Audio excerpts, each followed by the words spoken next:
Please join me in welcoming the award-winning writer, Nancy Willard. If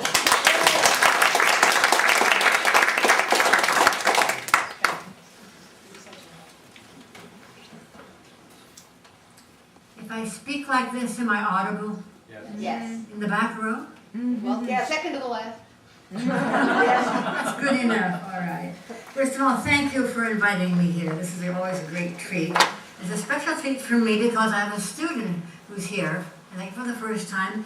Might have mistaken him for the White Rabbit. He's sitting right over there, Jacob Strick. So this is a special time for me. Well, every writer has his or her own way of learning to write, and there are two kinds of teachers. First, there are the visible teachers who stand before us in the classroom and read our work and point out our strengths and weaknesses and challenge us to write better. And second, there are the invisible teachers, those writers from whom we learn quite unconsciously what we may not use for years until we need it. The old house that I grew up in was full of books, many of them left by the previous owner of the house, who had bought them to fill his empty shelves so that he would appear at least as well educated as his neighbors. And among the Victorian poetry anthologies with their pages still uncut, and the beautifully bound sets of Charles Dickens and Robert Louis Stevenson, I found a treatise on the human body written for the young, which claimed that all my bodily functions were governed by magic dwarves. One dwarf inhabited my liver, another lived in the chambers of my heart. If I had a stomachache, I could be sure that the dwarf who occupied my intestines was throwing a tantrum. And an illustration showed him scattering gumdrops and chocolates, still wrapped in foil, like a madness child. And there was an etiquette book, which I thought was fiction because it contained a chapter on how to behave when you met the Queen, and the description of what to do and what to wear on this occasion seemed straight out of a French fairy tale. I reached chapter 4 and was reading quietly to myself until I came to the following passage. Quote, "Now tell me, Pat, what's in that window?" "It's an arm, Your Honor." He pronounced it arm. "An arm, you goose? Who ever heard of one of that size? Why, it fills the whole window." "Sure it does, Your Honor, but it's an arm for all those cucumber frames there must be," thought Alice. "I wonder what they'll do next. As for pulling me out of the window, I only wish they could. I'm sure I don't want to stay in here any longer." She waited for some time without hearing anything more. At last came a rumbling of little cartwheels and the sound of a good many voices all talking together. She made out the words, the fireplace is narrow, but to be sure, but I think I can kick a little." By this time, I was laughing so hard that my mother came out to see if there was somebody with me. In all my reading of fantasy and fairy tale, "Oh, Mouse, do you know the way out of this pool? I am very tired of swimming about here, oh, Mouse." Carol follows this with an aside, which is like so many of the remarks he addresses to the reader, opens with a parenthesis. Quote, "Alice thought this must be the right way of speaking to a mouse. I'd never done such a thing before, but she remembered having seen in her brother's Latin grammar, a mouse, of a mouse, to a mouse, a mouse, oh mouse." The mouse looked at her rather inquisitively and seemed to her to wink with one of its little eyes, but it said nothing. Many years after I had first read Alice's Adventures in Wonderland, I took a course in 18th century literature and found when I read the fiction of Laurence Sterne and Henry Fielding, I was already very familiar with their technique of interrupting the narrative with asides to the reader. Lewis Carroll had taught me well. I did not realize until I grew up that what Carroll was really teaching me was the art of conversation as a storytelling device. In the opening sentence of Alice's Adventures in Wonderland, Alice's response to her sister's book makes its importance clear. What is the use of a book without pictures or conversations? The old etiquette books in our house had a great deal to say on the subject of conversation, and indeed there was one book, What to Talk About, The Clever Question, entirely devoted to the subject. The preface describes conversation as the art of drawing people together through a common interest in a variety of subjects. A good conversationalist does not talk excessively about himself. It suggested to me that it is too terrible a monster and likely to alarm nervous and imaginative children. That at any rate we had better begin the book with a pleasanter subject. So I am submitting the question to a number of friends, for which purpose I have had copies of the frontispiece printed off. Now there are actually a number of ways that Carroll creates a very comfortable distance between his monster and all those nervous and imaginative children. Take, for example, the vocabulary. That nonsense vocabulary of Jabberwocky, it does not impede the action, it protects us, and it diverts us from the gory details. Alice's response to that bristling, burbling, fire-eyed Jabberwock and his demise is a model of common sense. She says, somebody kills something, that's clear at any rate. Second, the monster is only on the pages of the book Alice holds up to the mirror. It is not rampaging around the garden of live flowers. Third, the Jabberwock has been tamed by the meter and stanzas of the poem in which he lives. If you can sing it, clap it, or recite it, you have conquered the Jabberwock. You reread over and over when you were a child. That question is easy to answer. The third chapter in Through the Looking Glass called Looking Glass Insects. Now, the extended conversation between Alice and a gnat raises a question that probably very few of us have ever thought to ask. Why do insects have names? And here's the passage. What sort of insects do you rejoice in where you come from? The gnat inquired.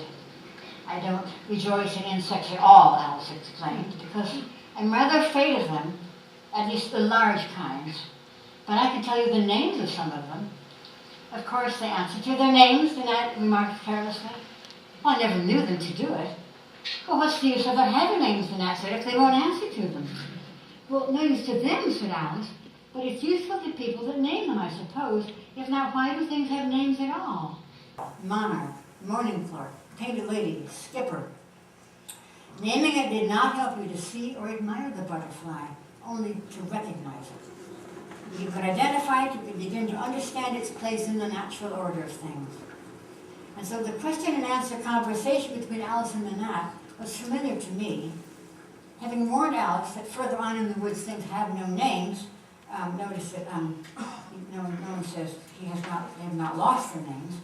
He urges her to go on with your list of insects or wasting her time. I advise you to leave off this minute. And what follows is a comment from the author, which interrupts the narrative and diffuses that sense of isolation and helplessness. This is a quote from the book. She generally gave herself very good advice, though she very seldom followed it. And sometimes she scolded herself so severely as to bring tears into her eyes. And once she remembered trying to box her own ears, for having cheated herself in a game of croquet she was playing against herself. But this curious child was very fond of pretending to be two people. Now, the underlying subject here is the power of play, both formal, as with cards and croquet, and make-believe, as with make-believe and pretending. And that is Carol's way of reminding the reader there is a way out, and Alice has already found it.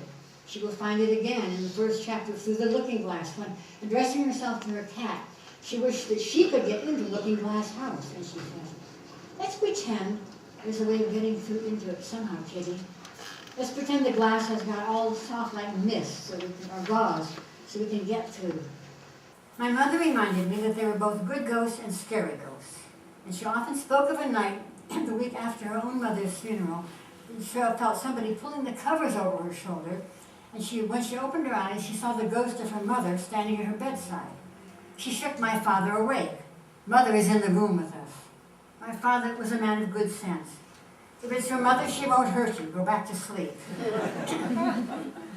Now, the only person I could think about who knew about mirrors from the inside and could help me was Alice, who unfortunately was only a character in a story. This Alice was not a real person. Of course, Lewis Carroll was a real person, but I didn't even know what he looked like. But did that really matter? Hadn't he taught me that the way out was only the other side of the way in?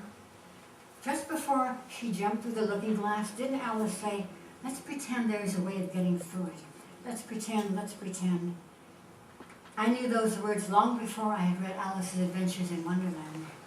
Those were the words I needed to make me believe that nothing in that mirror could harm me. Night after night, as I dropped off to sleep, how comforting it was to think of Lewis Carroll standing in the bit of my looking-glass room, hidden from view, forever invisible to me, but present nevertheless, watching over me and keeping his eye on the dark.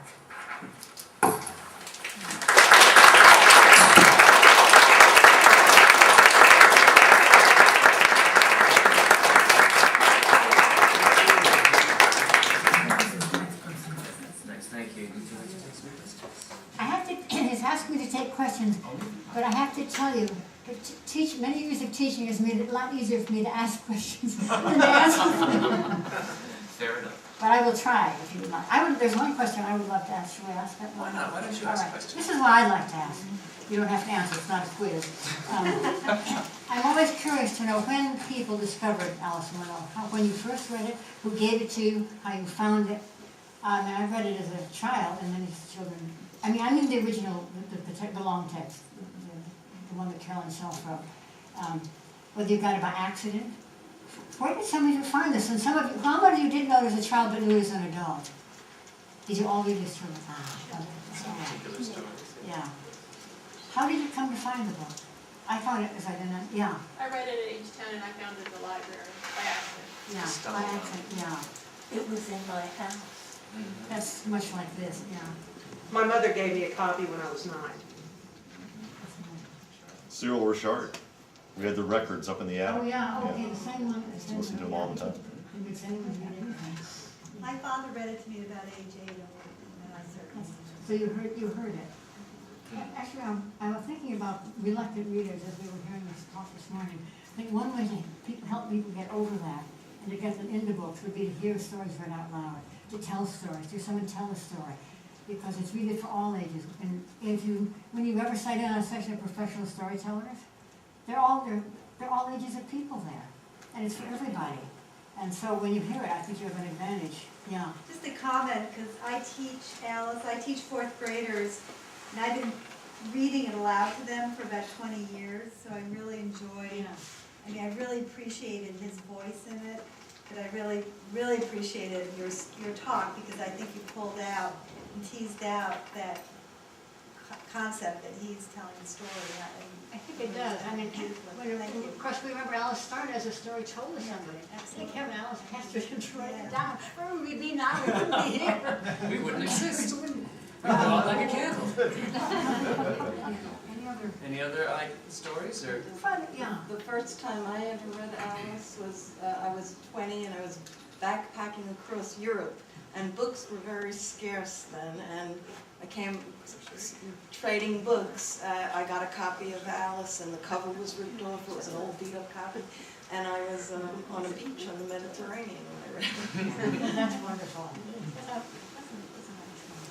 Did you put up your hand up when I said you found it as an adult? I never read the story, the real version until my wife. Well done.